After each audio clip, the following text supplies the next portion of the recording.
السلام علیکم دوستو، میں ہوں سالک مجید. آپ دیکھ رہے ہیں جیو پاکستان ویڈیوز. آج ہے 7 اگست 2025. میں آپ کو کوئی 25 سال پرانی ہی بات بتا رہا ہوں.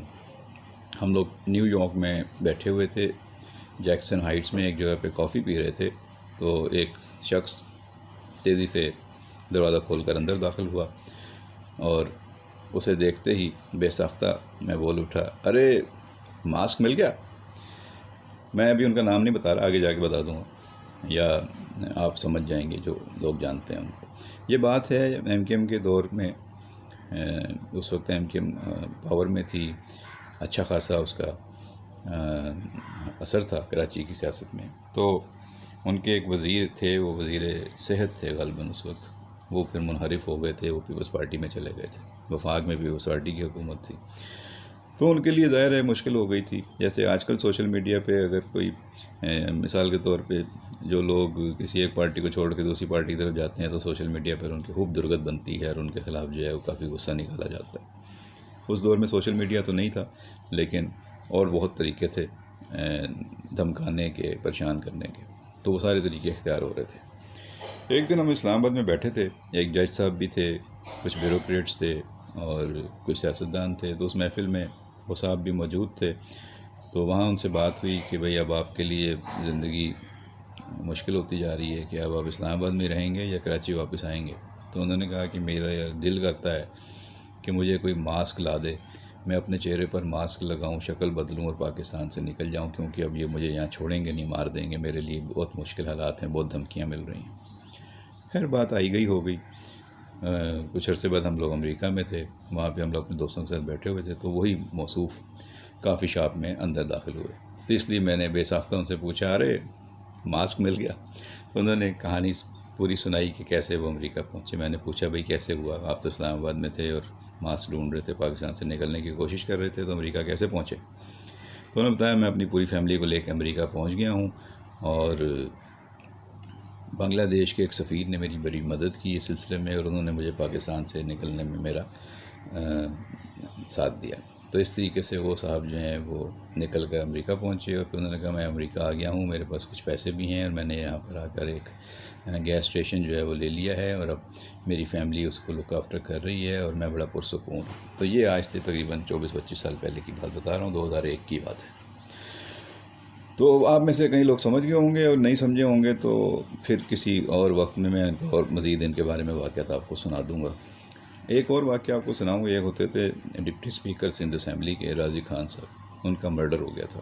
ان کے مرڈر سے کچھ عرصہ پہلے وہ کافی مطمئن تھے کہ ان کے ساتھ کوئی مسئلے مسائل اب نہیں ہوں گے اور وہ زندگی پرسکون طریقے سے گزاریں گے. میں ان دنوں ایک میگزین کے لیے کام کرتا تھا اور میں ویکلی میگزین تھا اور اس کے لیے میں انٹرویو کرنے گیا تھا. نیشنل اسٹیڈیم کے پیچھے جو پہاڑی پہ ایک کے ڈی اے اسکیم ہے نا، کے ڈی اے بنگلوز بنے ہوئے ہیں بڑے اچھے. تو وہاں پہ جو ہے وہ انہوں نے رہائش اختیار کی ہوئی تھی، جہاں پہ آج کل ڈی جی رینجر صاحب کا بھی رہائش اور وہاں پہ ان کا بندوبست رہتا ہے بہت سیکیورٹی کا، اور واٹر بورڈ کے بھی دفاتر ہیں. تو وہاں پیچھے ان کا بنگلہ تھا. میں ان کے پاس گیا انٹرویو کرنے. میں نے ان سے یہ سارے سوالات پوچھے، بات بھی ہوئی، interview on the record, off the record سب باتیں ہوئیں. تو انہوں نے بتایا کہ نہیں میرے معاملات طے ہو گئے ہیں، جو اختلاف تھا وہ ختم ہو گیا ہے اور مجھے یقین دہانی کرا دی گئی ہے کہ آپ آرام سے اپنا زندگی گزاریں، آپ کو کوئی خطرہ نہیں ہوگا. وہ ڈپٹی اسپیکر بھی رہے اور اس کے بعد وہ پھر وہ وکیل تھے تو وکالت بھی کرتے رہتے تھے. تو میں نے ان سے پوچھا کہ آپ کو ان پہ یقین ہے، اعتبار ہے کہ یہ جو کہہ رہے ہیں وہ ٹھیک ہوگا، کوئی اور آپ کو نقصان نہیں پہنچائے گا؟ تو انہوں نے کہا اللہ مالک ہے، بظاہر جن سے خطرہ تھا ان سے معاملات طے ہو گئے. خیر یہ بات آئی گئی ہو گئی. لیکن کچھ عرصے بعد راضی خان صاحب کو قتل کر دیا گیا. تو مجھے پھر ان کی وہ پرانی باتیں یاد آئیں. میں سوچ رہا تھا کہ پتہ نہیں اب یہ کس نے فائدہ اٹھایا ہے، اور جن کو سمجھ رہے تھے کہ خطرہ ختم ہو گیا ہے تو کیا وہ خطرہ ختم ہوا تھا، ٹلا تھا یا نہیں ٹلا تھا، یا پھر کوئی بیچ میں اور آ گیا. بہرحال اس طرح کے واقعات ہوئے اور راضی خان صاحب دنیا میں نہیں رہے. وہ اچھے انسان تھے، اچھی طرح ملتے تھے، ذہین شخص تھے. ان کا بڑا نقصان ہوا. اسی طرح ہم نے دیکھا تھا کہ کراچی میں سابق گورنر جو تھے ہمارے حکیم محمد سعید صاحب، ان کا قتل ہوا. وہ بھی بڑا لاس تھا. ایک بہت ہی قیمتی جان چلی گئی. بہت ہی پڑھے لکھے علمی شخصیت پاکستان کی جو ہے وہ ان کو قتل کر کے جو ہے وہ صفحہ ہستی سے مٹا دیا گیا اور ان کا جو ہے وہ چیپٹر کلوز کیا گیا. وہ بھی بڑی زیادتی تھی اور بزرگ شخصیت تھی, پاکستان کی بات کرتے تھے. ہم نے جو بچپن سے ہی ہر جگہ یہ بورڈ پڑھا تھا کہ پاکستان سے محبت کرو, پاکستان کی تعمیر کرو. یہ ہمدرد کا بورڈ ہوتا تھا جس کے وہ روح رواں تھے پاکستان میں, حکیم محمد سعید صاحب. تو ان کے جانے پہ بڑا افسوس ہوا. پچھلے دنوں میں گیا تھا ہمدرد یونیورسٹی, وہاں پہ دارالحکمت انہوں نے بنایا, اس کے اندر ہی جو ہے ہمدرد یونیورسٹی کے اندر ہی ان کا مزار ہے, ان کی آخری آرام گاہ ہے. ان کی قبر بھی قائد اعظم کے مزار کی طرح جو ہے وہ 2 منزلہ ہے. یعنی آپ جب سامنے جاتے ہیں اوپر تو سامنے بھی ان کی قبر ہے, وہاں پہ بھی آپ فاتح خوانی کر سکتے ہیں, لوگ کرتے ہیں. اور اس کے بعد سیڑھیاں اتر کے ہم نیچے جاتے ہیں تو نیچے ایکچوئل قبر ہے, تو اس کو بھی بہت خوبصورتی سے انہوں نے بنایا ہوا ہے انتظامیہ نے اس کو.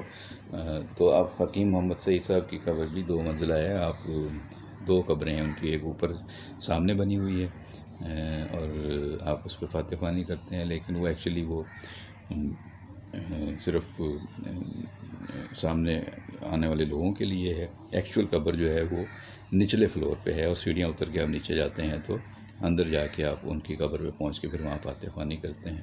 خیر وہاں پہ میں نے دیکھا کہ وہ اچھا پاس ہی انہوں نے گلاب کے پھولوں کا بہت بڑا باغ لگایا ہوا تھا, تو گلاب کے پھولوں کی پتیاں ان کی قبر پہ ہر وقت نشاور رہتی ہیں.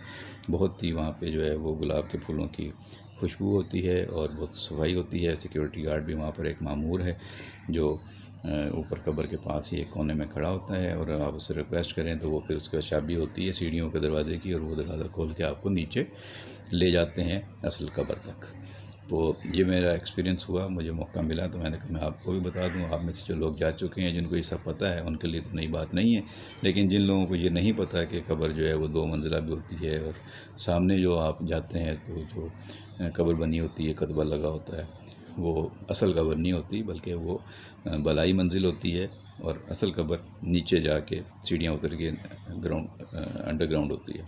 تو وہاں جا کے آپ فاتح خوانی کرتے ہیں. خیر فاتح خوانی تو آپ کہیں بھی کر سکتے ہیں. تو یہ حکیم محمد سعید صاحب کا بھی بڑا افسوس ہوا تھا. اسی طرح صلاح الدین صاحب جب قتل ہوئے تکبیر میگزین کے, وہ بھی کراچی میں, وہ بھی دور تھا, وہ بھی ان کا قتل بھی بڑا افسوسناک تھا. تو اس وقت بھی اہل صحافت جو ہیں وہ کافی ڈیوائیڈڈ تھے. کئی لوگ ان کی صحافت کو جو ہے وہ پسند کرتے تھے, کئی لوگ ان کی صحافت سے اختلاف کرتے تھے. تو اس وقت بھی میڈیا جو ہے وہ تقسیم تھا.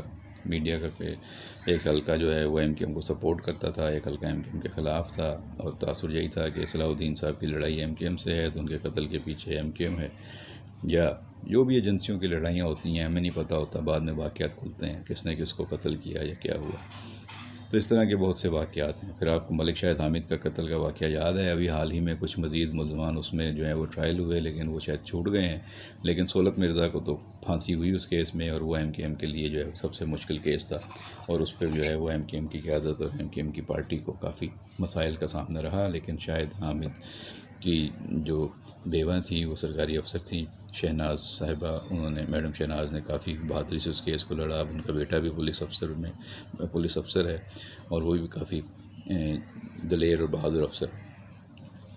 تو اس طرح کے واقعات یہ شہر میں ہوتے رہے. اب یہ واقعات اس لیے یاد آ گئے کہ ابھی یہ قتل ہوا, اس دن مسجد میں قتل کیا گیا وکیل جو ہیں خواجہ شرف الدین کو. تو ان کو جو قتل کیا گیا تو اس سے یہ خواجہ شمس الاسلام, تو ان کے بارے میں یہ تھا کہ بڑا جارحانہ مزاج کے وکیل تھے, گالیاں بھی دیتے تھے, ججوں کو بھی تیز تند جملے کس دیتے تھے, اور وہ جو بھری کورٹ میں بھی کسی کا لحاظ نہیں کرتے تھے, اور کورٹ کے باہر بھی لوگ ان سے ڈرتے تھے, گھبراتے تھے. وہ تھے بھی ذرا شوقین قسم کی طبیعت کے مالک تھے. اچھی مہنگی گاڑیاں لے کر آتے تھے, عدالتوں میں بھی لوگ ان کو دیکھتے تھے. بعض دفعہ سڑکوں پر بھی ان کے جھگڑے ہو جاتے تھے, ٹریفک پولیس سے بھی جھگڑے کیے, شہریوں سے بھی جھگڑے کیے. مختلف جو کلبز ہیں ان کے انتخابات میں بھی ان کا رول ہوتا تھا. تو لوگ ان کا حلقہ احباب بھی وسیع تھا, لوگ ان کے ساتھ رہنا بھی چاہتے تھے, جڑے بھی رہنا چاہتے تھے. کئی لوگ ان سے گھبراتے بھی تھے, پریشان بھی ہوتے تھے کہ یار یہ آ گیا وکیل سامنے تو اب یہ مسائل پیدا کرے گا. تو جن کے خلاف وہ مقدمات لڑتے تھے یا پیش ہوتے تھے وہ پریشان رہتے تھے ان کے جارحانہ طبیعت سے اور ان کی اگریسو وکالت سے. تو بہرحال وہ دنیا میں جیسی بھی زندگی گزاری انہوں نے, لوگ ہر طرح کے لوگ ان کے ساتھ رہے. بہت سے معاملات میں وہ کئی رازوں کے امین بھی تھے. لیکن جس طرح ان کو دنیا سے جانا پڑا ہے، جس طرح ان کو قتل کیا گیا ہے، یہ بھی افسوسناک ہے، اور بہت سے لوگوں کو اس سے بہت کچھ سیکھنا چاہیے، کیونکہ جو قتل کرنے والے نے اپنے ویڈیو پیغام میں کہا ہے کہ وہ سیدھا سادہ قانون پسند شہری تھا، اور اس کو مجبور کر دیا خواجہ صاحب نے کہ وہ قانون ہاتھ میں لے، کیونکہ اس کے باپ کے قتل کے وہ ذمہ دار تھے، اور وہ سمجھتا ہے کہ اس کے باپ کے سر میں خواجہ شمس اسلام نے خودی ماری تھی، اور اس سے پہلے ان کو اغوا کیا تھا، اور 35 لاکھ روپے کے لین دین کا جھگڑا تھا، پتہ نہیں کوئی کہتے ہیں کہ جرگہ بھی ہوا تھا جس میں شاید افریدی نے بھی کوشش کی تھی صلح کرانے کی۔ تو یہ افریدی ٹرائب کے لوگ ہیں جن کے بچے نے یہ مارا ہے خواجہ صاحب کو، اور وہ لڑکا یہ کہتا ہے اپنے ویڈیو پیغام میں کہ یہ میرے خاندان کو تنگ کیا، میرے بھائیوں کو بھی گرفتار کرایا، پورے خاندان پہ ایف آئی اے نے جھوٹی کرا دی، لڑائی میرے والد سے تھی یا مجھ سے تھی، تو باقی لوگوں کو کیوں تنگ کیا جا رہا ہے، اور اب بھی میں اس قتل کا الزام کسی اور پہ نہیں لگا رہا، میں نے خود کیا ہے، لہذا باقی لوگوں کو، میرے خاندان کے دوست لوگوں کو تنگ نہ کیا جائے، ان کو چھوڑ دیا جائے۔ تو یہ واقعہ سامنے آیا تو اس سے پتہ چلتا ہے کہ بھئی اس طرح کے بہت سے واقعات ہیں جن کے بیک گراؤنڈ میں جو آپ جاتے ہیں تو پتہ چلتا ہے کہ کہانی کچھ ہو رہی ہے، واقعات کچھ اور تھے، زیادتیاں کہیں اور ہوئی تھیں۔